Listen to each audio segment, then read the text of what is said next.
Hi, welcome to Bahrain. I thought I'd make this quick video really just to talk to you about buffets. As business travellers, we're exposed to buffets in the breakfast in the morning, we're exposed to buffets for evening meals, and we're hit with a multitude of different choices that we can make. And this video really is just to look at the breakfast buffet and what are the better choices you can make from that. I've taken some videos just to show you what options we have available here in Bahrain and the sort of things that I would choose and the sort of things that I would avoid. So looking at the first section here, we've got the bread and the pastry section. And for me, I'm not really anti-carb. I think carbs are an important part of any nutritional plan, and I think it's just the timing of them sometimes that could be tweaked to be a little bit better. But what we do want to do is get rid of the refined carbs and the crappier carbs. So when we look at this particular section, we've got the croissants, we've got the pain au chocolats, we've got the pastries, and I don't really think I need to tell you that these aren't the healthiest options you can make at breakfast. But what do they really offer? It's really just a refined carbohydrate. It's empty calories. It's something that's going to spike blood sugar levels very quickly. So it's the sort of thing, if you're looking to control weight, really should be on the no-no list. And when it comes to bread, bread is another popular choice for breakfast in terms of people have it toasted, people have it just naturally. But it's one of these sort of situations where anything white has had all the fibre taken out of it and doesn't really contain much that's going to do you any good. And again, it's going to spike blood sugar levels. So for me, I avoid all the white breads. If you're going to have some sort of bread with your breakfast, try and make it whole grain or try and make it the darker breads, because at least they have something in it. The fact that it's dark, the fact it's got the grains in, which means it's got fibre in, means it's going to have a smaller effect on your blood sugar levels. So it's not going to spike things quite so quickly. Okay, moving on to the next section, we've got here your typical cereals, and for me the cereal side of things is again something I tend to avoid. So what are the more common sort of options we have? We've got here, for example, Cocoa Pops, we've got cornflakes, we've got all the other sort of muesli mixes, and again for me there's a lot of hidden sugar in a lot of this stuff, and I think people don't realise how much hidden sugar goes into things like Cocoa Pops and cornflakes or muesli. People look at muesli and think it's healthy, and to be perfectly honest, it has a lot of healthy ingredients. But the problem is there's a lot of hidden sugar too. So if you're looking to control your weight, if you're looking to control blood sugar levels, then again the cereals for me are a no-no, just because there's a lot of hidden sugar and a lot of empty calories. Yes, for sure, a lot of cereals contain or are fortified with vitamins and minerals, and yes they are. But again, you're getting a lot of the refined carbs that you don't really need. So for me, when it comes to this section, the better option would be porridge. And I think a lot of people go, oh, porridge, tried that before, don't like it. And with porridge, I think you just got to look at ways to spice it up a little bit, because to be perfectly honest, in hotels, I don't particularly like the taste of the porridge options. And I'll tell you a little bit more about what I do at the end of this video. But porridge, it gives you a complex carbohydrate in the oats. So you're going to have a slower release of energy over a longer period of time. But you can always jazz that up a little bit. So you can add natural berries to it if you want to add to the antioxidant and to the flavour. You could put in natural Greek yogurt if they have that available at the hotel. It adds a good fat, it creates a creamier taste. Add cinnamon to it. Cinnamon's very good at controlling blood sugar level. So you can change the taste of quite a bland porridge in quite a few ways by just adding to it with some of the other ingredients. Okay, the next section here we're going to look at is the deli meats. Deli meats for me is again something I completely avoid. If we look at what deli meats really are, they're just a concoction of a lot of crap mixed together, full of fillers, additives, preservatives, nitrates, and a lot of the studies that I read have pretty conclusively shown that they're potentially carcinogenic, particularly bad for cardiovascular health. And it's the typical sort of stuff you find in hot dogs, in bratwursts, in all these sort of products. High in saturated fat, high in sodium. So for me, I avoid all of this sort of stuff. So do your own research, make your own opinion. But if you're the sort of person that's having deli meats on a daily basis, I'd look to maybe review a little bit what you're doing. So for me, again, it's on the no-no list. One of the things that is always available in this section is salmon. And salmon for me is a very healthy option. And I think when it comes to the sliced salmon as an option for breakfast, it depends really how much fish you're getting on a daily basis or a weekly basis at home. If you're not having much fish, fish is something that I would try and add into anyone's diet. And I think it's probably one of the best dietary changes you can make to add fish into your diet because it brings in essential fatty acids, omega-3s, things that are very good for controlling inflammation in the body. It's a great protein source. So for me, salmon's one thing I use a lot when I'm traveling at the hotels because it's an easy option to add in the morning to everything else I'm having. So this is one thing that would definitely get my seal of approval and my thumbs up. Okay, so the next section here we've got is the salady options, and for me it might seem a little bit of an unusual one to add into breakfast, but for me having the combination of dark leafy salad leaves for breakfast, it adds another element to the nutrition you're potentially getting. Most of the hotel buffet breakfasts offer things like pumpkin seeds, they offer linseeds, sesame seeds, all these different seed options are great to add to the salad because you're just getting more nutrients. You're getting protein, you're getting fibre, we're getting an added combination of healthy fats. So you add those to the salad leaves, put on some olive oil, you've got another good fat that you're adding in there. You can avoid the other sauces that come with the salad because again there's a lot of sugar, there's a lot of crap that goes into those. Just stick to something a little bit more basic like the olive oil. But for me this gets a thumbs up and is something I add to my plate in the morning when I'm having breakfast. Okay, so the next section we've got here is the fruits and the fruit juices and this sort of side of things. Now fruits, it's an interesting one. Fruits are healthy. Fruits contain a lot of positive nutrients, vital nutrients, and I'm not trying to sort of say that fruits are an unhealthy option. But the one thing you have to remember with fruits is there's a lot of sugar in them. So it's a lot of natural sugar, fair play, and the whole fruit itself contains fibre. So you're getting a good combination of healthy nutrients, you're getting the fibre. But if you're trying to control blood sugar levels, if you're trying to maintain your weight, it's worth thinking twice about the fruit option because for me, fruit, like I say, it will spike blood sugar levels. It's going to do the same thing as any other sugar will. So for me, I tend to get most of my nutrients, vitamins, minerals, etc. from vegetables. I find vegetables a much better option to get all of this stuff than fruits, and I limit the fruit options to a couple of times a week, or I stick more to berries in certain foods. So again, if you're the sort of person that's eating a lot of fruit, if you're struggling with the weight, then maybe it's something you need to look at. But for me, I tend to limit the amount of fruit I have and increase the amount of vegetables. So it's something you could think about doing as well. When it comes to fruit juice is obviously common in hotels. You get all sorts of different fruit juice options depending on which country you're staying in. And again, the only issue I really have with fruit juices is fruit juices themselves don't have any fibre. So the fibre, the good parts of the fruit that you would normally eat whole have been taken out. Again, you're getting a lot of sugar, albeit natural, if it's freshly squeezed juice. But in hotels, you don't really know for sure whether it's freshly squeezed or whether it's just come out of a container. So if someone's bought their fruit juice from a supermarket and they've poured it into the breakfast offering, then those fruit juices contain a lot of hidden sugar and a lot of other crap your body doesn't really need.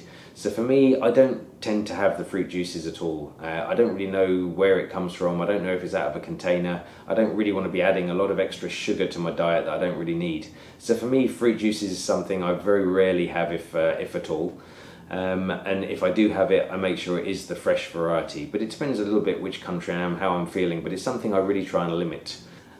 Okay, so moving along, this is my favourite section of the buffet breakfast, the egg station. And I think eggs give a multitude of different options that you can have in the morning. We can have the omelette. So with the omelette, this is one of my sort of favourite options for breakfast. You can mix in a lot of vegetables with it, you can put spices in it. It's a nice option for me because the eggs provide a lot of protein, you can get a lot of extra nutrients from the vegetables, and you can add to it a lot of other stuff. So this would be one of my first choices. This would definitely get the thumbs up. Other egg options, you've got boiled eggs, you've got poached eggs, you've got scrambled eggs. Again, all good. You could think about the scrambled eggs on your rye bread or something else, which gives a nice combination of the protein and a complex carbohydrate. Mix that with the salad leaves maybe. For me, I tend to use the omelette, the salad leaves as a good base, and I try and have the salmon on the side as another extra source of protein, essential fatty acids. So the egg station for me gets a big thumbs up. Fried eggs, not the best option, but again, it's better than some of the other options. You're not getting the refined carbohydrates, for example, but you don't really know what fat it's been cooked in. So I would stick to the poached eggs, the boiled eggs, the scrambled eggs, the omelette. All get a good tick from me, and you can add some nice stuff to that. When it comes to the other sort of the hot options, you've got baked beans. Beans, again, beans themselves are good, high in fibre. They've got a lot of other positive nutrients. The downside with the baked beans is just the sauce they're in. And the sauce contains a lot of hidden sugar. So it's not the worst choice in the world, but again, it does contain hidden sugar, so you should just be aware of that. Things like your hash browns, potatoes will spike blood sugar levels, and again, I tend to avoid the potato side of things more often than not. But hash browns taste bloody good, and a lot of people put them on the breakfast plate. I think it's just, again, comes down to this whole kind of, if you're eating healthily the majority of the time, you can have some of the unhealthy stuff thrown in. And I think if you're going to have some of these, if you like, less healthy options, if you want to put the hash browns in, if you want to have some of the more refined carbs, if you love bread, for example, or if you're really desperate for the croissant, try and put it at a time after training. So if you can train in the morning and then have some of this stuff afterwards, spiking insulin levels, or sorry, spiking blood sugar levels that will then cause insulin to be released is a way of shuttling all of this stuff to muscles that have just been working. So at the right time, this can be beneficial. So if you can train in the morning, have some of this less healthy stuff afterwards, at least all of this stuff gets shuttled to the muscles as opposed to being stored as fat. So it's one way that you can kind of like have some of these nicer choices, if that's what you think they are, at the right or a better time of day. Okay, so the next section we have here, or the next part of this section, is the sausages. So we've got chicken sausage, we've got beef sausage. Again, for me, it comes back to this whole deli meat issue. Sausages are just a concoction of a lot of crap mixed together. Again, you're getting all of the fillers, the additives, the preservatives, the nitrates, all the things you really don't want to be putting in your body. So I avoid the sausage side of things and stick to the other options. And I would recommend you do the same. Okay, what other options do we have here? We've got a lot of local options. It depends on which country you're in, but the local options, I don't sometimes recognise what they are. I have no idea what's in them, so I just tend to avoid them. I also have an allergy to nuts. There's a good chance some of these things in certain countries might have nuts in, so for me it gives me a good excuse not to really try any of this stuff and stick to what I know works for me. So when it comes to drink options in the morning, I think most people go down and have a coffee or a tea, and to be perfectly honest, there's nothing inherently wrong with that. I think moderation is the key. 3-4 cups of coffee a day, you're not going to do yourself any harm with that, and there's a lot of studies showing that it's beneficial to your health. But if you're drinking 8, 9, 10 cups of coffee, then you're going to have too much caffeine. It's going to potentially give a negative effect. But I think coffee is one thing that naturally people have for breakfast. And again, it depends a little bit on your goals. If you're looking to really control blood sugar levels, if you're looking to really control calories, things like cafe lattes, cappuccinos are going to contain more calories than things like a black coffee with milk. So just tailor it to your own goals. If you're looking to cut back on the calories, cut back on the cafe lattes, have the black coffee with milk instead. Teas are a great option. Green tea in particular is very good. English breakfast tea, all the different herbal teas are a good option. For me, I'd avoid the fruit juices, as I said earlier. I think for me the fruit juices contain a lot of hidden sugar, and depending on where they've come from will also have a lot of preservatives, additives and added crap that you don't really need. Water is another good option, and I think people just view water as very boring. So I think water, if you want to make it a little bit more exciting, if you like, add some orange, lime, lemon to the mix. You're not really going to get much in the way of added nutrients. You get a little bit of added vitamin C. It's really just to change the flavour, to make it a little less boring. So think about those options from the drink side. Cut back, in my opinion, on the fruit juices a little bit, and see how you get on. Okay, the other thing that's quite popular for people to take with breakfast is supplements, and taking your supplements with breakfast, there's nothing massively wrong with it, but you just need to understand a few things. If you're having a lot of caffeine in the morning and you're taking your supplement at the same time, there's a good chance you're going to be blocking the absorption of some vitamins and minerals. Iron, for example, isn't well absorbed in the presence of caffeine.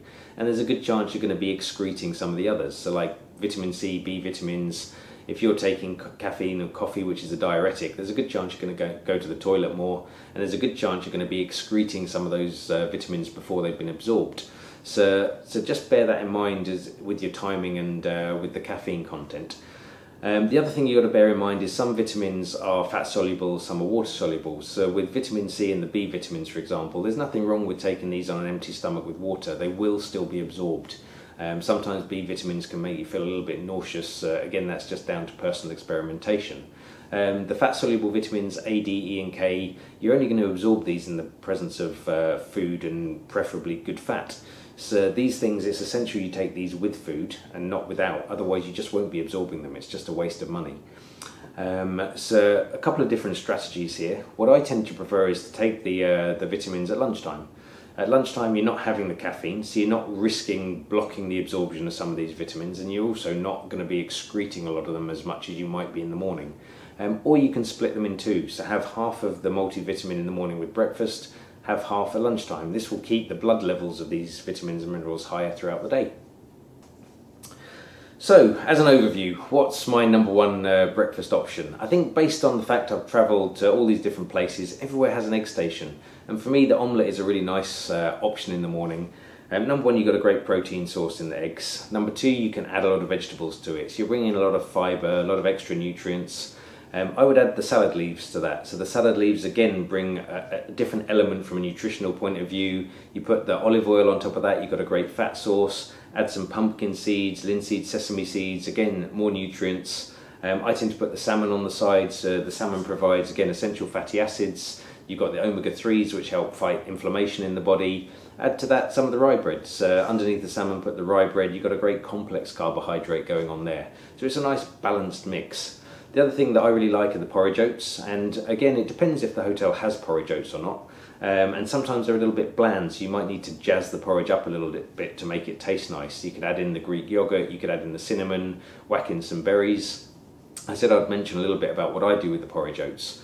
For Kimmy at the race weekends, I use porridge oats pretty much every morning with him because we know it works with what we're trying to achieve for his driving. But I sometimes just double up. I make them the night before.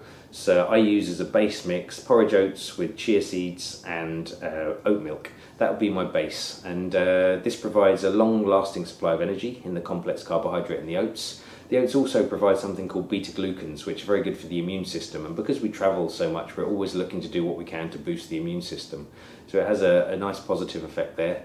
The chia seeds add protein to the mix, fibre, a lot of other vital nutrients go in there. But the nice thing about the porridge oats is you can tailor them. So if you want to add to the antioxidant level, you can put in some natural berries. If you want to add to the blood sugar level control, metabolism sort of spike a little bit, you could add in cinnamon to the mix. So there's lots of ways to change these a little bit for both taste and to tailor them for what you want to achieve. For me, I like this option because it's a quick option. The fact that we've made them the night before, I stick them in the minibar. If I'm training in the morning and I haven't really got time to go down to the buffet breakfast, I'll go and do my training, come back to the room, take them out the minibar, eat them, job done. Don't really need to go to breakfast at all. So this as a business traveller for you, it might not be something you're able to do. Taking oats with you, preparing them the night before might be a bit too much of a hassle. But if breakfast oats are available downstairs at the buffet, try them, try adding to them. Try and spice them up a little bit to make them taste a little less bland and see how you get on.